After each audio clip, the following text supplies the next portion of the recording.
7. Talk too early. Oh, Indaba. Talking my business, Yesintu. Nazo zonke indaba zabantu. Indaba. Sikubingelele and welcoming you to the episode Indaba Yesintu. Indaba Yesintu yenzeka on Kakasi FM every Wednesday from 7 kuya ku 8 ebusuku and uyakwazi ukuthola le show ke kwi app as well. Okay? We are not on air because kune block party starting from this week. You heard ukuthi kuno Lwandle beno Hamza as we speak. But Indaba Yesintu izoqhubeka. You will find it here. Ngesikhathi esifanayo naleso sithola emoyeni. You will find it here on the app yeKakasi. You'll also get it on a YouTube channel Kakasi. So kulesi sikhathi ke esizayo uzobukwazi ukwathola nje lama shows. Yes, izobe khona block party on air but it will be here. Namhlanje sibheka ke enye yezinto ezivama ukuthi zibe a confusion to most people. Sikwi season where people bebonasile abanye bazobonasa. It's also isikhathi where people have set ama targets ukuthi by the end of 2023 ngifuna ukuthi ngibe sengaccomplish 1 2 3. The issue of ukubonga. You buy something new like a vehicle. You also maybe move into a property, graduation, promotion, and to celebrate it in life. We have had on this show or abantu bekhuluma ngesintu ukuthi hayi kufanele ukuthi uyibonge into sokuyitholile from amathongo akho nabasuke bekunikeze inhlanhla. Khona lihlangothi kodwa futhi lately oluthi no. Uma usukuthi wenza umsebenzi ukuthi uyabonga usuke usuyilahlile ke lapho ngoba it's interpreted as saying ngiyabonga seningisizile angisadinga usizo lwenu. Let's unpack that. I have expert esintwini uphinda be PRO ye Traditional Healers Organization uDokotela Uthulebona Mnyati. Mnyati sikubingelele. Sibingelele mthiyane sibingelele nabalaleli kanye nababukele emakhaya. Okay, umuntu uthola promotion, bonus, investment, yonke into ina wrong ukuthi abonge. Vele kuyabongwa in any case mawunto esuke ethole into enhle esintwini. Akasibhekele legama qala bonga. Ubonga usho thank you. Yeah. Okay, mawuthi thank you kushuthi akusekho ngale okuzoqhamuka. Asibuya ke size la ke manje emasekuthiwa kwenziwa lokho ukuthi ukhipha okweshumi. Ngiyisa ethongweni. Akona ukubonga in fact ngoba impilo yakhe sekusaqhubeka usadinga futhi neachievement. Oh. Ayizonto ke shoyo. Okay. Kodwa wena baphe ukudla. Akithi naka inhlanhla wenika ogogo wakho. Yes. Ngabe komalume wakho noba ikini la uzalwa khona. Yeah. Thatha leyo mbuzi, uthathe leyo nkomo mawufuna kube inkomo kuya ukuthi kungakanani okutholile. Ngoba ngithe 10% njengasesontweni. Iholo lakho maholo 10,000 should hambisa 1,000. Yes, yes. Yabo? So kubalulekile ke nalapha ethongweni ukuthi uhlale wenze kanjalo.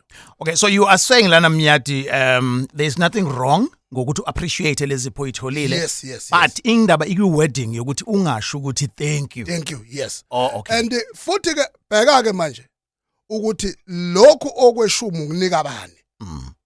Kungabe sekuthi ngiyunikwe umkhulu ozala ubaba. Inhlanhla bese mina ngidonse ngiyise kukhokho. Okay. Ngoba lapho kuzodaleka iconflict. Yilapho ke laba bantu befike bebe nenkinga khona Emnyati. Unlike abantu abaphilayo, you uzobona kanjani ekutheni ivela kugogo kama, ivela kukhokho, ivela kumkhulu. Ingakho abantu kuhlale ufana ubheka impilo yakho. Okay. Yangithola ngithini. Uyabona nje if ubumbeke ngesidalwa sako malume wakho. Yes. Kodwa nakubuma wakhe eshadele. Wena kufuna uwenze isiko lokupha isidalwa. Okay. Qala komalume kuqala. Okay. Bese kuthi ezakini usubiza nje lo oyikhanda lempepha olungile obizwa la ekhaya. Yeah. Kusubuya kodwa komalume kuqala ngoba igreen light yakhe empilweni ikomalume. You're listening to a special one. We have Indaba Kakasini. Tonight we are giving you a special one. Now that on air we have music because we do that every year. After the 16th, we give 15 Jan suke sivalile. Hence ke uzwa kune block party that we giving music, but awukwazi ukuthi ungatholi ishow ovama ukuyithola. So Yesintu namhlanje sikhuluma about izinto esizenza wrong nanokuthi mhlawumbe thola ukuthi asinikwanga information right about ukubonga izipho esuke sizitholile. My guest is a expert here to Dr. Uthelebona Mnyati. We're going to have this here on YouTube. Let me ask you to ask a question or even a comment from what you have heard so far here on YouTube, and then even the Facebook page of Indaba with Alex.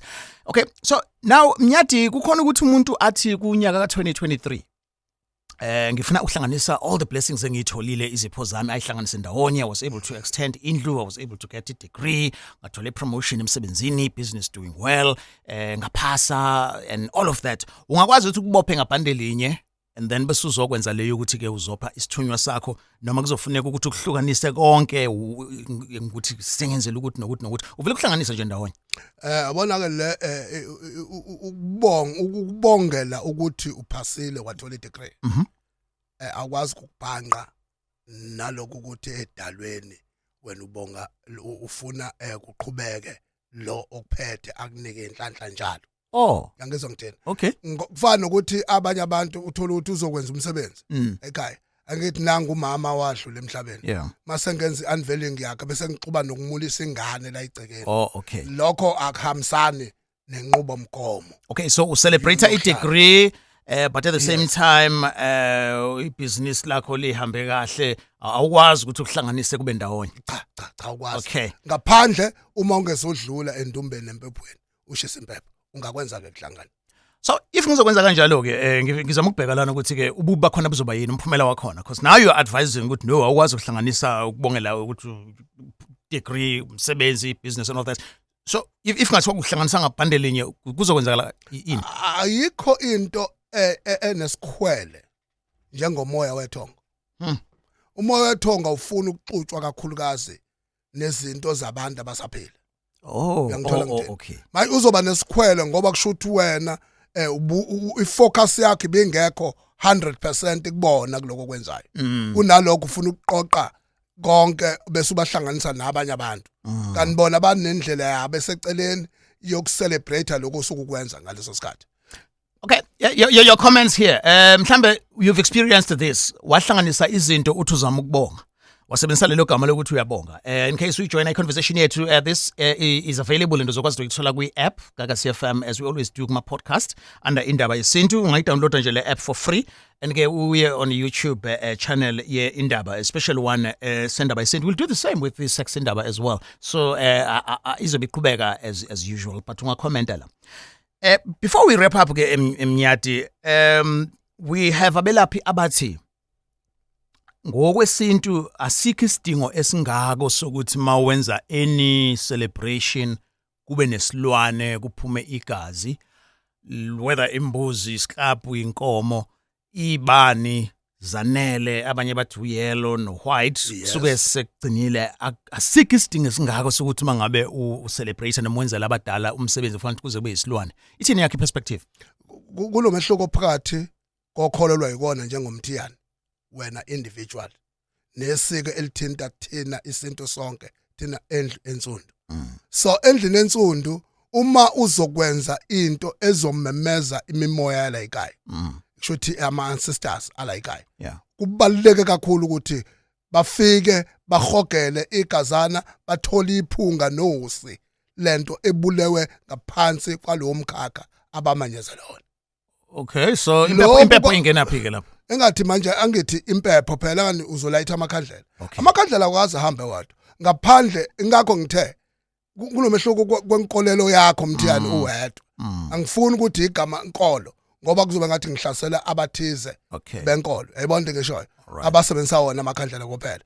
Kodwa kubalekile ukuthi noba ungalilayitha ikhandlela. Ikhandlela lihamba nempepho ndawonye. Okay.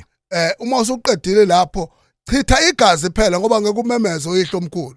Ubasusa lapha begade umndeni mhlambe ngamunye uzobaqhatha la ndawonye kodwa futhi bahambe bevathazela sebebuyela la kade bedlela khona. Okay, so this is a wrap up. I see comments coming and we will read them. Wabona engena on the YouTube channel as you're watching now. I like it because as sikhuluma kanje khona obeka imbono yakhe. See below the comments obeka eyakhe imbono about into ayaziyo, or I see namanye ama comments la abantu bexwayisa khona about ukuthi kuyena kwenzekani engenzanga kanjani. Conversation yethu namhlanje sikhuluma about indaba yokubonga. Sesikhulumile ngendaba yokuthi kwenzekani mawuhlanganisa izinto othi uyazibonga, even kwalona igama lokuthi wenza umsebenzi wokuthi ubonge lifanele yini. Okay, so would you advise ukuthi umuntu athi uthole ibonus enzokuthile ngayo? Abanye bangathi, well, just ukuya kumzali mayisekhona. Would you advise people to do into ethile ngayo? And then kuzoba mhlambe umuntu ozobe celebrate ukuthi business lakhe lenze kahle this year, and then kuzoba ke nabanye abathi ya well phasile ngani iqedile esikoleni, umunye uthole leyo degree. Would you advise ukuthi muzokwenza umsebenzi if abazali or ama grandparents esekhona umuya kubona nje just ukubonga? Would that not be enough? Yabona umuntu ophilayo ungambonga ngoba ukubonga umuntu ophilayo ku right akunankinga, because usa appreciate as umuntu osenyameni vese. Ngizwa ngithini? So ingakho umzali wakho mayephila kube kuhle ukuthi uNkulunkulu mengakuphuca ngisho wakuphuca yena ungakasebenzi. Uma ususebenza ukwenze nje idili lokumbonga.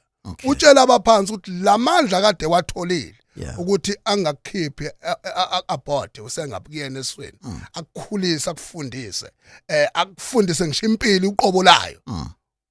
Uyambonga nazi idalwa zake naye iqhubeke uyangizwa kuyena ngoba manje ubonga lo hayi idalwa. Ngithola ngithini? Kodwa okubaluleke kakhulu kunako konke menzeleni ngoba uma wakho nje ungamenzela, ubaba wakho ungamenzela, awunankinga. Okay, so umuntu ongenawo amandla noma ongakholelwa ekutheni kufanele senze umsebenzi ukubonga ama achievements akhe kulo 2023, would it be enough kuya kumuntu omdala just to say ukuthi ngizobonga lokhu nalokhu nalokhu? Yabona ukuthenga nje ishirt nje. Okay. Noba uthenge ingubo ethize makumama. Ufike ma nakho. Okay. Ngiyabonga kakhulu ukuthi kulonyaka ngikwazela ukwenza u1 no2 ngenxa yesupport yakho ngalendlela nangalendlela. Nakhe ngikupha khona. Makho jabula into engazayibona. Ukujabula kwakhe kuthinta ama sisters. Bese kuthinta nomveli nqangi phezulu. Oh, all right. So the same way abanye baye bebonga ukuthi ayisontweni ezobonga nakumfundisi. Yebo. Kunjalo nje. All right, you're listening to iSpecial Indaba. We are wrapping up now, but I would like to hear my comments from Lezi esikhuluma ngazo. Enalekelele show umnyati egcineni ekutheni well bakudinga ukuthi kube into umemezelo enkulu yeparty just nje ukuthenga an item uye kumuntu omdala as a parent uthola ama blessings ekutheni baba ngikunika ogogo omkhulu ngiyabonga ukuthi nakho okuphumelelekile kumina. I'd like to hear ama views akho and nama topics as well. Osafisa sikhulume ngakho every Wednesday izoqhubeka le show as usual. Vele uyayithola kwi app, so isikhathi ukuthi uyilalele, and we welcome you as well. You are in KZN listening to Gagas FM, watching this content anywhere la ungaba khona. We have this njalo nje on air, and we have previous episodes onyaka wonke ungawathola kuyo le platform. Ungaya ku YouTube channel Indaba Yesintu on Gagas, ungaya futhi na ku app Gagas FM. We download it for free. So kulesi sikhathi much as we are celebrating ukuphela konyaka, we also understand ukuthi bakhona nabanye abasesikhathini esinzima, but ke lama shows azokwazi ukuthi akunikeze something to think about, something to digest, something mhlambe to reevaluate ukuthi umi kuphi ngendaba ke yesintu. Go to page lethu Facebook Indaba with Alex to hear my comments amanye, or even on this platform. Dr. Mnyati siyabonga ukuthi ubekanye nathi PRO with Traditional Healers Organization. Sibonga kakhulu Mthiyane, sibonge nabalaleli emakhaya. Signing out. Thank you. Indaba, special open line on Mondays at 7. Talk to Alex.